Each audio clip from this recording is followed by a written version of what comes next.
Dmytri, I think we just start with you. I read your manifesto, and I learned a lot about where copyright actually comes from and what the context was when free culture ended, actually, and how we are still using words that we don't even know where they come from.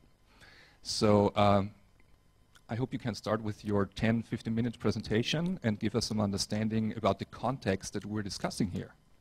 Absolutely. Can we get these slides up? I talk very fast. So it's here. Read along. Oh, it's buttons here. How does this work? I don't know. No. Ah, that's cool. What's that one? That's the one. There we go. Here's a mic. There's a mic. Just see if we can figure out how the computer works. Here we go. So I'm going to go through this a little bit quickly because this presentation goes over the second half of the book, the Telecommunist Manifesto, which is a critique of free culture, and well, the second half is. So if you don't get something, you can just make a mental note, and we can get back to it and talk about it more later on. But we're going to try to keep it somewhat brief. So the talk is called From Anti-Copyright to the Creative Anti-Commons, a Tragedy in 3 parts, and I go through the kind of history of intellectual property and its descent. All right, I'm Dmytri Kleiner, that's my email, that's my social media, whatever it's called, that's my website, and that's our Facebook page. So one of the first things that you encounter in the free culture movement is this idea that copyright was once this great idea, that it was created to protect artists. That's a common myth that you hear, and that's actually not true. Copyright emerged like a lot of capitalism as a component of bourgeois property in order to commodify cultural production. So it didn't occur because somebody said, oh, we need to protect artists. It occurred because we need a way to alienate and exchange cultural works, right? So it came along with capitalism and the commodification of exchange, like other forms of labor relationships, right? Because it's necessary to commodify work, right? So if you have a system based on market exchange, you have to have an ability to identify an owner so you can transfer it, right? So the author was given the right to own their work, much like the laborer is given the right to own their labor, but they exchanged that product on the neutral mechanisms of the market, which of course means that they don't have independent access to the means of production, meaning that without access to capital, workers do not have the ability to actually bring their goods to market, right? So the property and the product of labor is only a pretense for appropriation. So the workers create the product, but because they have to work for the factory owners, the factory owner owns their product and therefore can distribute it. The same thing with cultural workers. So because the author does not have the means to publish and distribute their work, especially when copyright was founded quite a while ago, before 4chan existed, and publishers took ownership of the work. So the ownership became the property not of the creators, the authors, but of the publishers. And this is the reason that it exists. Right? So copyright was created to embed cultural production in an economy based on the theft of surplus value, right? Because when you have workers that sell their labor to a third party that owns their means of production, then the extra value beyond their own reproduction cost is captured by that party. But we won't go too far into that. And so the author was invented as a necessary component to make property out of cultural works. I think that's pretty clear, right? All right. And so ever since this idea came about, this idea that there was intellectual property in cultural works, there was dissent against it. Artists and other kinds of laborers, workers, and theorists and people didn't like this idea, right? And one of the first things that was disputed was the myth of the individual author, because the idea that a cultural work springs uniquely from one person's imagination and can be completely theirs was not something that was a common way to understand culture at the time, right? So authors considered themselves to be contributing to an ongoing common dialogue. They didn't consider themselves to be the unique wellspring of individual ideas that can be claimed to be uniquely theirs. So the idea of the author itself was disputed because the author itself was invented in order to make property out of their work. right? So what is now considered plagiarism, what artists had previously taken for granted in their normal work. So like an author classically would borrow themes, would borrow plots, would borrow the whole dialogues, and retake other authors' work and remake it into new work. And this was the common understanding of culture. So what we now consider plagiarism at that time was considered the normal process of cultural production. And actually the word plagiarism literally means kidnapping. And so what plagiarism would have meant back then would have been actually just to take somebody's complete work unchanged and claim it as your own. That would have been considered plagiarism. But referencing in your own work wouldn't. Right, so anti-copyright as a form of dissent denied the existence of a unique author and insisted on a common culture without distinction between producer and consumer, right? So what dissent was disputing was the distinction between the producer and consumer and the unique author. So it conceived of culture as a common dialogue with many participants, right? And anti-copyright became a proletarian movement that embraced labor struggles, because I said this idea of making property of cultural works was also part of the idea of making all of our forms of production into property and commodity. So the anti-copyright was very much embedded into an anti-capitalist movement, especially in the early days. Like American folk musicians like Woody Guthrie and European artists like Situations International were overtly anti-capitalist as well as anti-copyright. Right? But as a result of its incompatibility within the needs of dominant capitalism, it couldn't be anything more than a threatening radical fringe, because this traditional form of artistic production of being cultural dialogue was incompatible with capitalism. It made the practitioners of this into essentially a lumpen proletarian class, so like illegitimate class, and so therefore it can never be more than a threatening radical fringe, right? Like situationists and folk musicians and stuff, right? But then, flash forward to MIT a little while later, we have a new form of dissent emerging called copyleft, right? And copyleft emerges along with free software, right? And copyleft is actually a very clever hack. We probably don't need to talk about it too much here. I'm sure most people are familiar with it, but it uses copyright licenses to insist on freedom. So a copyleft license grants certain freedoms to the people that use the software or develop it, right? So it retains a lot of the ideas and intellectual foundations of anti-copyright in that software developers, free software developers, don't conceive of themselves as a unique property-owning creators, but a community of people that are working together to improve a common thing, right? So copyleft guarantees the right of the consumer to become a producer. You can take your free software and modify it and redistribute it yourself. And the concept of intellectual workers collectively producing a common stock, also shared between copyleft and traditional, more radical anti-copyright, right? Free software is wildly successful. Unlike the fairly fringe and marginal anti-copyright movement, free software becomes a gigantic, massive successful thing. And the reason for this is kind of economic. The reason is that software is capital, right? Software is not usually a consumer good, but a producer's good. Software is used in the creation of other goods. So companies that employ software in production don't need to capture profits on the software itself. They can capture profits on the things and the businesses that they make with that software. Right? Right, so producers need software for their production. Profit is captured in the circulation of the resulting consumers' goods. Right?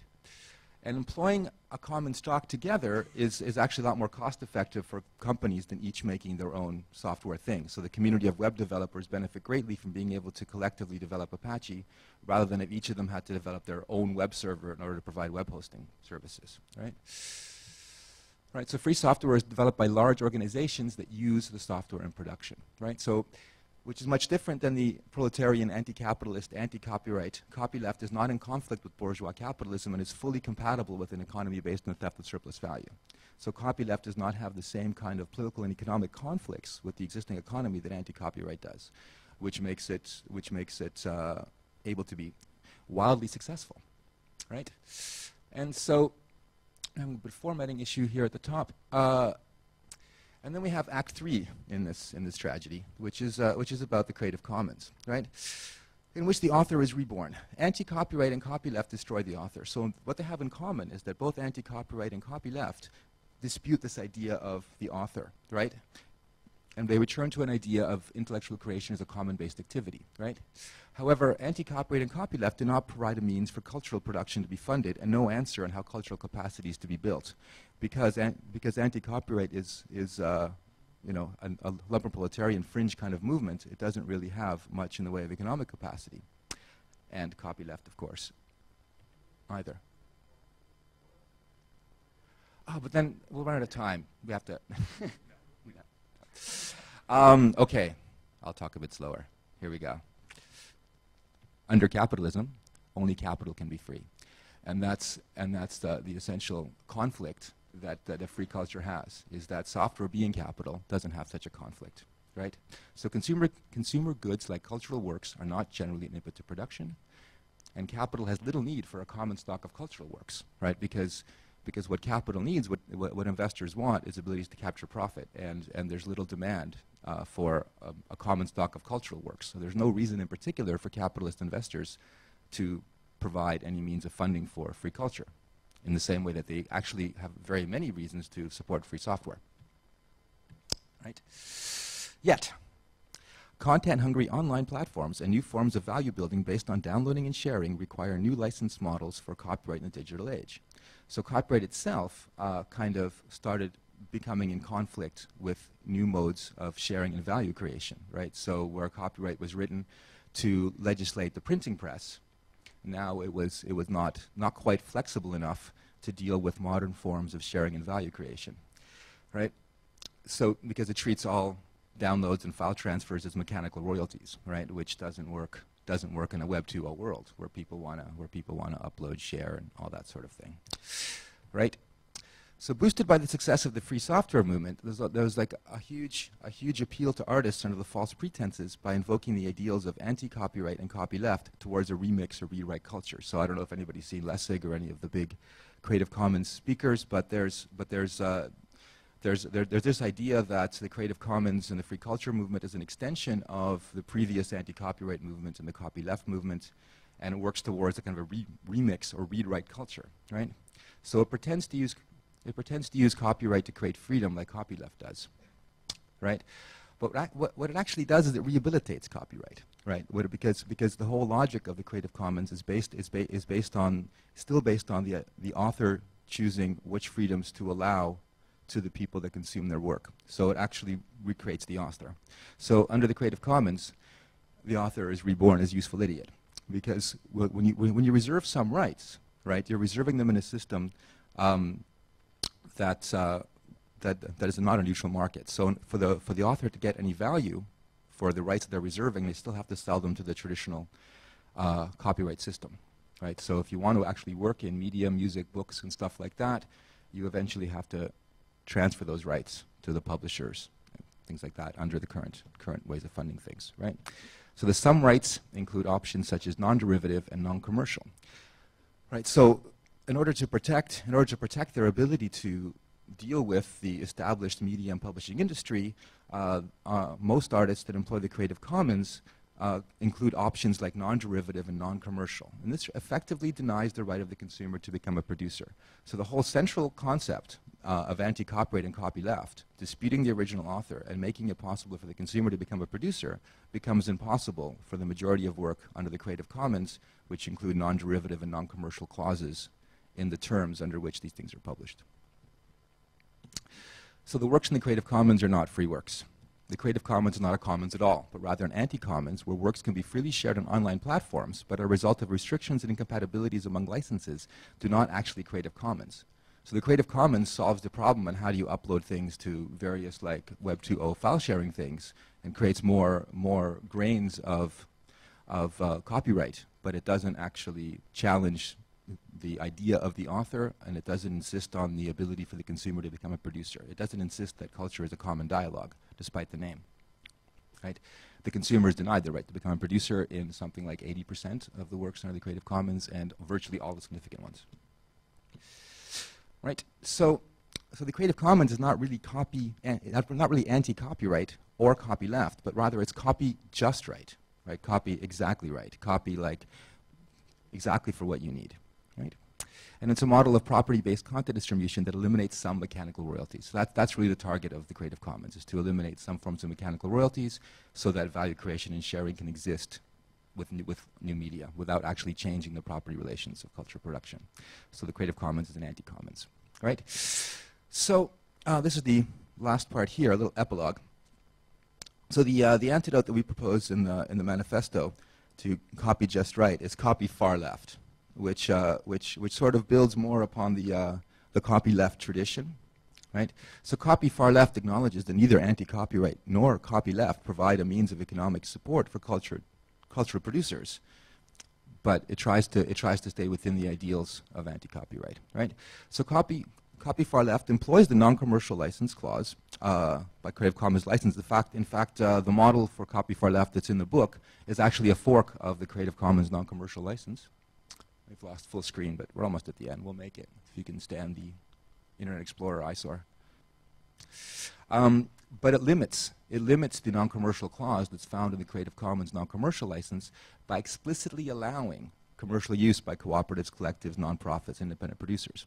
So it explicitly guarantees the right of common-based producers to employ this work in their own work with no commercial restrictions or any other restrictions. It only specifically doesn't give that to profit-seeking corporations that the artists require non-free terms to make a living with, because the film industry is still what it is, the book industry is still what it is. Until we create new ones, the artists require this limitation on use in order to do their work professionally within the industry as it exists today.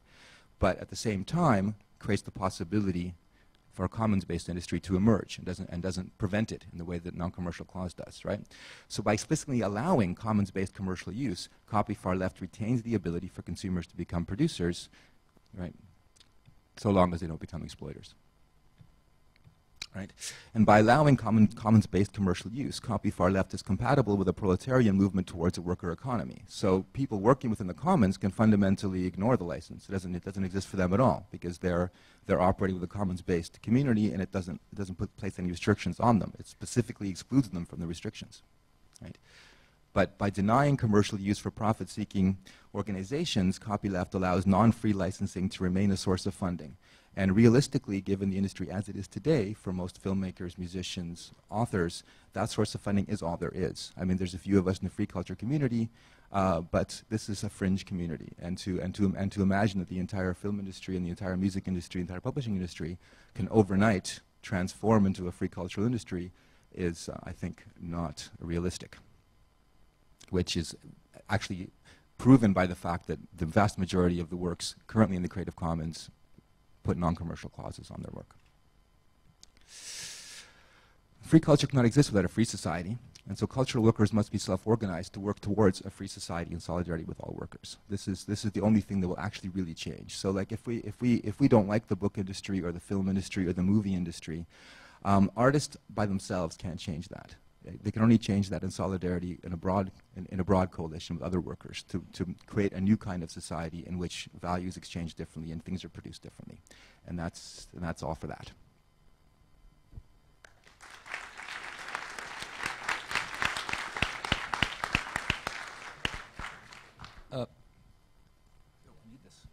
Dmytri, just one comment or question. Okay. Yes. When did you meet the Creative Commons people the last time face to face? Amsterdam, when we published the book. Paul Keller was there. And how did they react on your criticism? He was really angry, but he got over it. Yeah. Then we went out for dinner.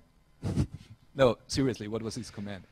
Well, his comment is that the Creative Commons isn't a non-commercial commons. That's just one of the licenses in it.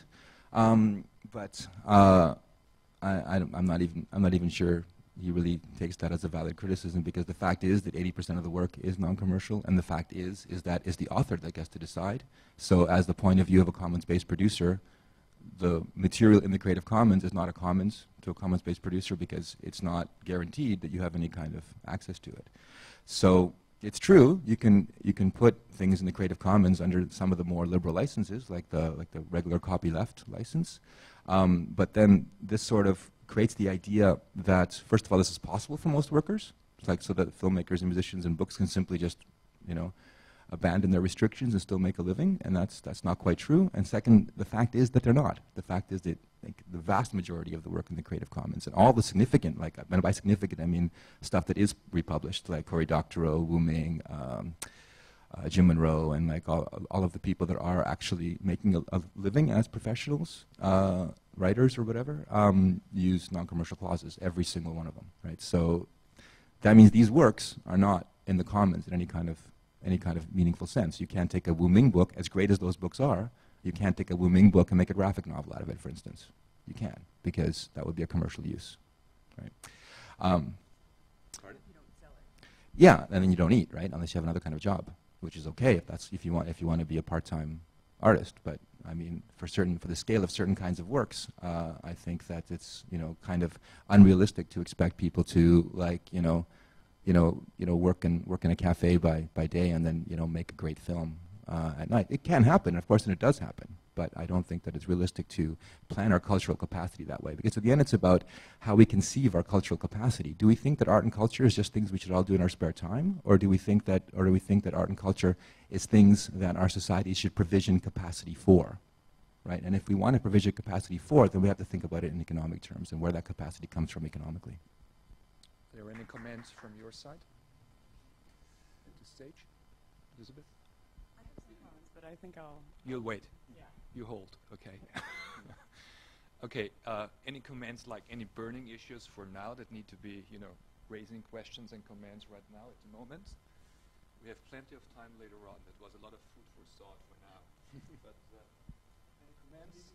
Yeah.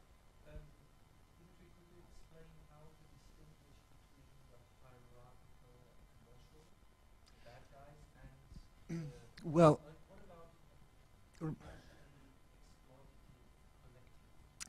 organized on a very non-hierarchical level, but they are out there, which is the book for Telecommunist Manifesto and turning into something that is hugely successful. That's only going to benefit them and not you. but why would it only benefit them and not me? I don't know. I'm just Right. I mean, if there's not any well, I mean, remember, licenses are laws. They're part of, like, copyright is a part of government law, and so it's actually like a creative reaction. I mean, if the copyright law wouldn't exist, if there was no such law, then we wouldn't need a copy left, or yet alone a copy far left. So these things are reactions to the current legal system, and the current legal system already makes those distinctions. Yeah. Right. Right.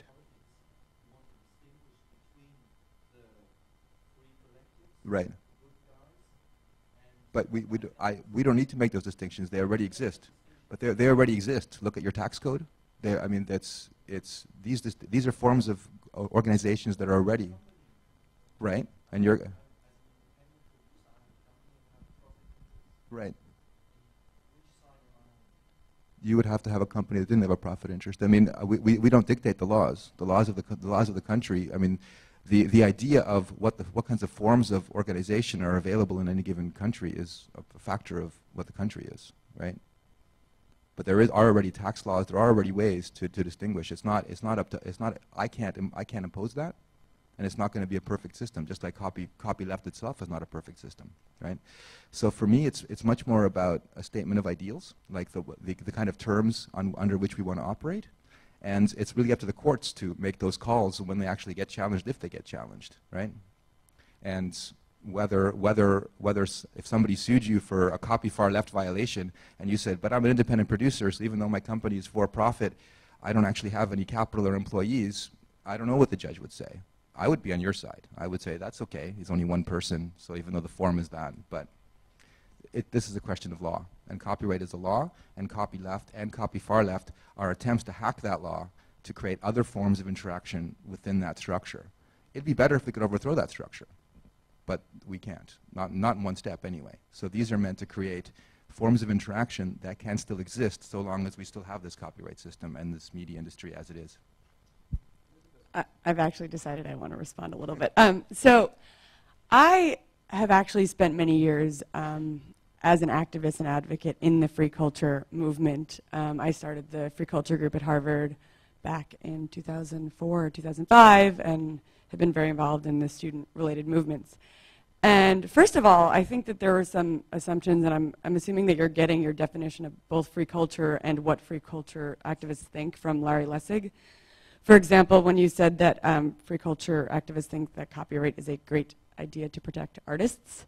And first of all, I wouldn't say that that is at all what a lot of my colleagues and friends believe. I think that is coming, for example, from Lessig's writing. He is a constitutionalist. He very much appreciates the Constitution in the US, and he would argue, for example, that the constitutional basis for copyright is to incentivize artists and creators. I mean, there's a clause to promote the progress of arts and useful sciences in the US.